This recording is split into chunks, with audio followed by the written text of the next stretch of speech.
حضرت مالک بن دینار فرماتے میں نے 60 حج کیے. ایک حج کے موقع پر میں نے بڑا رش دیکھا، لاکھوں کا اجتماع ہوا. میری باتوں کی سمجھ تو آ رہی ہے نا آپ دوستوں؟ جو نہیں بول رہے انہیں بھی آ رہی ہے نا؟ اللہ جزا دے. کہتے ہیں لاکھوں کا مجمع تھا تو میرے دل میں خیال آیا، میں نے کہا اے اللہ اتنے لوگ آئے ہیں، ان کا حج قبول بھی ہوا ہے کہ نہیں؟ فرماتے ہیں میں سوچ رہا تھا تو رات کو نا خواب میں نے کسی کہنے والے کو کہتے ہوئے سنا کہ سب کا قبول ہو گیا ہے. بلخ کا رہنے والا محمد بن ہارون بلخی ہے، اس کا حج قبول نہیں. فرماتے ہیں شہروں کے علیحدہ علیحدہ خیمے لگتے تھے. اب بھی آپ حج کرنے جائیں تو پاکستانیوں کی رہائشیں علیحدہ ہوتی ہیں، انڈین کی علیحدہ، بنگلہ دیش کے علیحدہ، مصری، یمنی، سب لوگ علیحدہ علیحدہ رہائشیں ہوتی ہیں، جھنڈے لگے ہوتے ہیں ملکوں کے. کہتے ہیں میں نے سویرے اٹھ کے ڈھونڈنا شروع کر دیا، ڈھونڈتا ہوں وہ بندہ ملے. کہتے ہیں جہاں بلخ شہر کے لوگ رہتے تھے وہاں چلا گیا تو میں نے لوگوں سے پوچھا تم میں محمد بن ہارون بلخی کون ہے؟ لوگ کہنے لگے وہ تو بڑا نیک آدمی ہے، پرہیزگار ہے، بڑے بولے بالے، بڑے اللہ والے، ریاض آپ کو بس ہم ہی جانتے ہیں، وہ تو بڑا نیک ہے، پرہیزگار آدمی. تو میں نے کہا اچھا کہاں ہے؟ انہوں نے کہا پہاڑ کے پیچھے اس نے خیمہ لگایا ہوا ہے، ساری رات عبادت کرتا ہے، سارا دن روزہ رکھتا ہے، قائم اللیل ہے، صائم الدہر ہے. کیا بات؟ فرماتے ہیں میں ان لوگوں کی بات سن کے حیران ہو گیا کہ مجھے کیا بتایا گیا، یہ کیا کہہ رہے ہیں. فرماتے ہیں میں پہاڑ کے پیچھے گیا. حضرت مالک بن دینار علیہ رحمہ فرماتے ہیں جب میں وہاں پہنچا تو میں نے اس شخص کو مصلی پہ بیٹھے دیکھا. کثرت عبادت کے آثار اس کے وجود پر نظر آ رہے تھے، سیدھا بازو اس کا کٹا ہوا تھا. فرماتے 2 رکعتیں مکمل کر کے نا میں نے اس سے السلام علیکم کہا تو مجھے کہنے لگا وعلیکم السلام، آپ مالک بن دینار ہیں؟ میں نے کہا بڑی اس کی فراست ہے. فرماتے پھر اس نے ٹھنڈی سانس لی، کہنے لگا آپ کو خواب آئی ہوگی کہ میرا حج قبول نہیں ہوا. فرماتے ہیں مجھ پر اور بجلی گری کہ کیا کہہ رہا. فرماتے میں نے کہا یار لوگ بھی تیری تعریف کر رہے ہیں اور تیری بصیرت بھی بڑی ہے، تو یہ ماجرا کیا ہے؟ کہنے لگا آپ نہ پوچھیں. یہ کہہ کے اس نے رونا شروع کیا، دیر تک روتا رہا. میں نے کہا نہیں یار تو بتا. کہنے لگا نہیں آپ نہ پوچھیں، آپ ناراض ہوں گے. میں نے کہا میں نہیں ہوتا، تو بولنا. کہنے لگا حضور 24 سال ہو گئے مجھے حج کرتے ہوئے، 24واں حج ہے میرا، اور ہر سال کوئی اللہ کا ولی آ کے بتاتا ہے کہ جا چلا جا تیرا کوئی نہیں قبول ہوا. بے پروائی ویک سجن دی جتھے کسے دی پیش نہ جاوے، انہیں تاجہ والے در در رولے تے منگتیاں تخت بٹھاوے. آزم کسے نو کارا ملدا ہی کوئی کعبے و خالی آوے. کہتے ہیں اس نے مجھے کہا حضور 24واں حج ہے، ہر سال کوئی بتاتا ہے. میں نے کہا تیری غلطی. کہنے لگا میں اپنی ماں کا نافرمان. میں نے کہا واقعہ کیا ہوا؟ کہنے لگا حضرت اللہ نے مجھے دولت دی، مال دیا، زمینیں دی تو میں عیاش ہو گیا. آپ یقین کریں اللہ لوگوں کو مال دیتا ہے تو وہ سمجھتے ہیں میری چلاکی سے آیا ہے، میں تیز بڑا تھا اس لیے آیا ہے، نافرمان ہوتے. لیکن جو رب لینا جانتا ہے دینا جانتا ہے وہ لینا بھی. وارث شاہ مان کری نہ وارثاں دا، رب بے وارثہ کر کے مار دائی. لوگ بڑے سمارٹ بن جاتے ہیں، ان کی گفتگو میں بڑا تکبر ہوتا ہے، ان کے نگاہوں کے انداز میں بڑے وہ کہتے ہیں اوہ سب لوگ بیوقوف ہیں صرف میں سے آنا ہوں، کام جو صحیح چل رہا ہے. او بھائی 1 منٹ لگتا ہے انسان کو بادشاہ سے فقیر ہونے میں. امام مالک بن دینار رحمت اللہ علیہ فرماتے ہیں مجھ سے کہنے لگا پیسے آئے تو میں عیاش ہو گیا. رمضان کا مہینہ تھا، عصر کے بعد میری اماں افطاری کی تیاری کر رہی تھی. میں گیا، میں نے کہا شراب پی ہوئی، اماں روٹی دے. تو اماں کہنے لگی شرم کر، شرم کر، روزہ رکھا نہیں تو جنہوں نے رکھا ہے ان کا تو خیال کر. کہتے اماں کی بات کا مجھے غصہ لگا. میں کہا کرتا ہوں بد نصیب ہے وہ بیٹا جس کا باپ اس سے بات کرتے ہوئے ڈرتا ہے کہ پتہ نہیں کہاں سے بولے گا. بد نصیب نہیں وہ بیٹا جس کی ماں اس سے بات کرتے ہوئے سہم جاتی ہے کہ پتہ نہیں کون سی بولی بولے گا. بد نصیب نہیں کہ ماں باپ بھی جس سے کھول کے بات نہ کر سکے. حضرت مالک بن دینار سے کہنے لگا اماں نے جب کہا نا شرم کر تو مجھے غصہ آیا، میں نے ماں کو تھپڑ مارا. اور میری ماں جلتے ہوئے تندور میں گری. لوگوں نے مجھے پکڑ کے اندر بند کر دیا کمرے میں. ساری رات میں شور سنتا رہا پر نشے میں دھوت رہا. سویرے آنکھ کھلی تو میری بیوی بیگ باندھ رہی تھی. میں نے کہا کہاں جا رہی ہو؟ کہنے لگی جو ماں کا نہیں بنا میرا کیسے بنے گا. وہ میں نے کہا میری اماں کا. وہ تو لوگوں نے رات کو دفن کر دی جنازہ پڑھ کے. تڑپ کے کہنے لگا مجھے کیوں نہیں بتایا؟ تو کہتے ہیں لوگ کہنے لگے تیری مرتی ہوئی ماں کہہ گئی تھی اسے میرا منہ نہ دیکھنے دینا.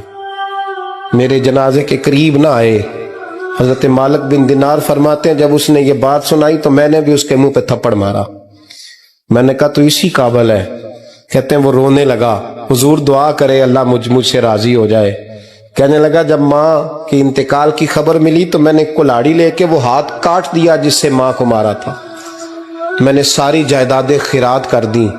24 سال ہو گئے. 24 سال ساری رات نماز پڑھتا ہوں, روزہ رکھتا ہوں, حج کرتا ہوں, پر ہر سال کوئی آ کے کہتا ہے جا دوڑ جا تیرا کوئی نہیں قبول ہوا. حضور دعا کرے مالک راضی ہو جائے. فرماتے ہیں میں تھپڑ مار کے آ گیا. میں نے کہا تجھ سے راضی ہو جائے اتنے ظالم سے؟ امام مالک فرماتے ہیں رات کو آ کے سویا تو مجھے خواب میں رسول پاک کا دیدار ہوا. تو نبی پاک علیہ السلام نے فرمایا مالک تو اسے مایوس کیوں کر آیا ہے؟ اللہ تو بڑا مہربان ہے. کہا حضور ماں کے نافرمان کو معافی کیسے ملے گی؟ تو امام مالک فرمانے لگے نبی کریم نے فرمایا جا اسے جا کے بتا دے تجھے قیامت میں تیری ماں کی وجہ سے بخش دیا جائے گا. کہا حضور اماں کی وجہ سے کس طرح؟ تو محبوب فرمانے لگے اس کی ماں قیامت میں اس کے خلاف مقدمہ دائر کرے گی رب کریم کی عدالت میں. اے اللہ میں نے 9 ماہ پیٹ میں رکھا, درد سہ کے اسے جنا, جگر کا خون پلا کے پالا اور اسی نے مجھے قتل کیا. رب کریم اس کی ماں کا مقدمہ سن کے کہے گا اٹھاؤ اس کو دوزخ میں پھینکو, اس نے ماں جلائی تھی اسے بھی جلاؤ. محبوب فرمانے لگے جب پکڑ کر کے مالک اس کو محمد بن ہارون کو لوگ لے جائیں گے نا جہنم کی طرف,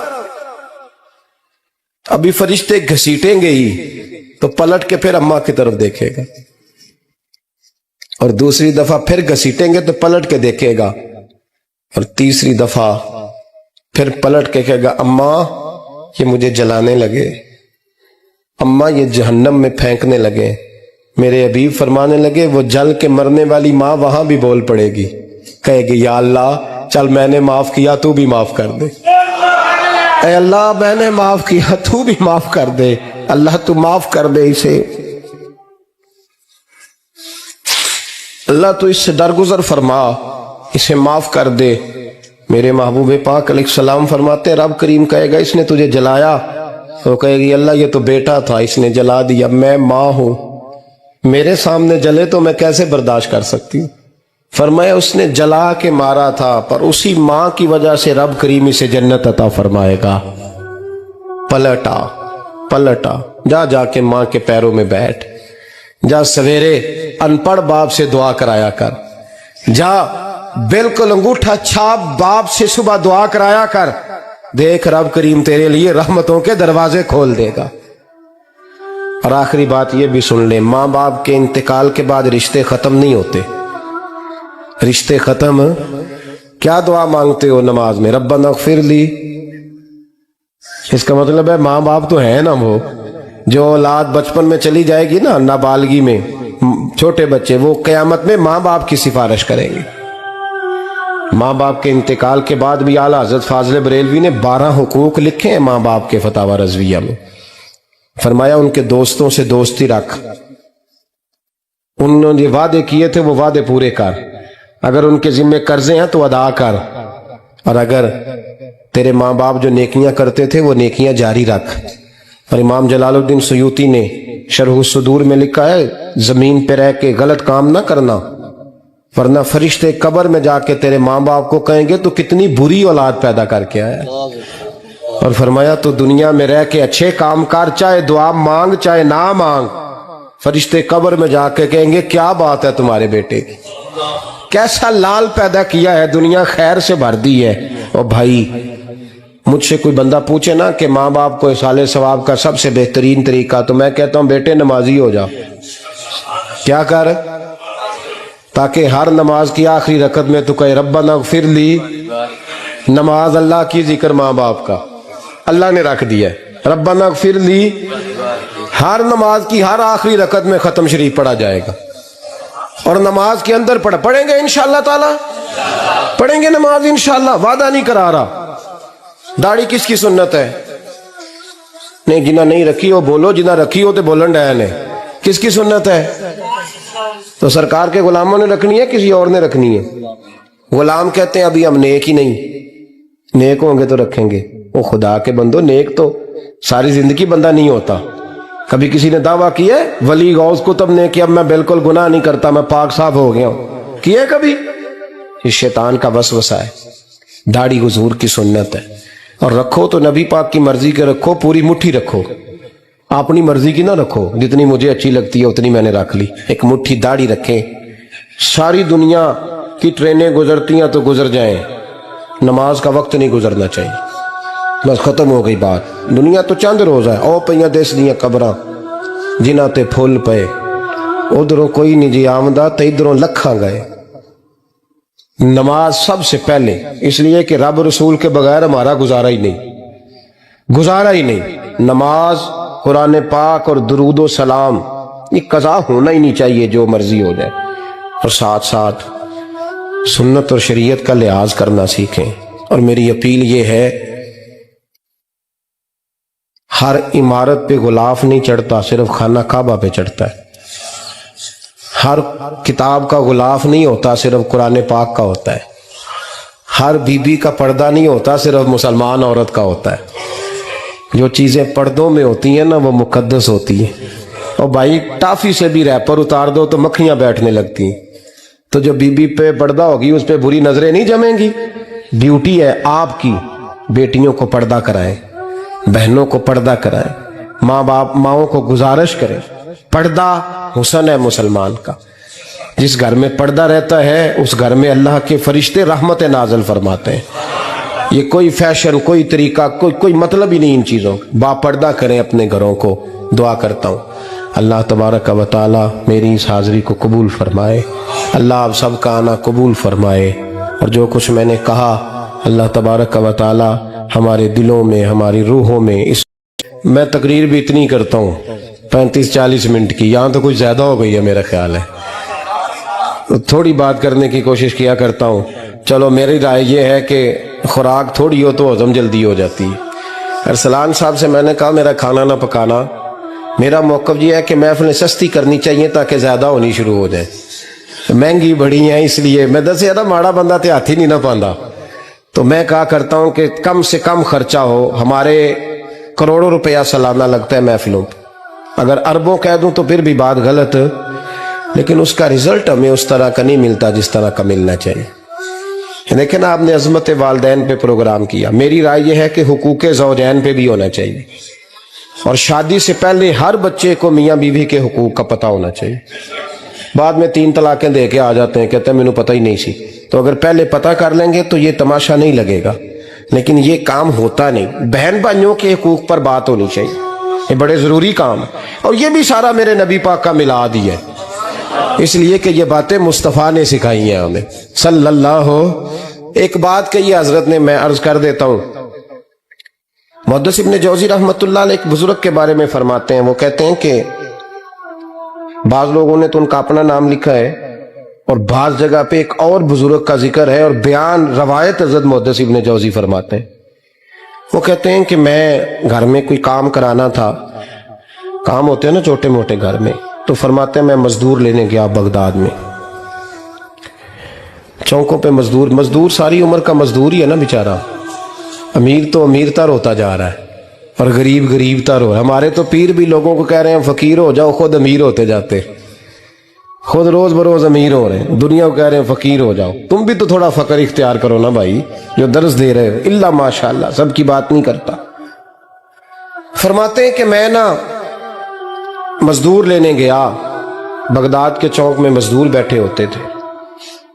تو میری ان مزدوروں میں سے نا ایک نوجوان بچے پہ نظر پڑی.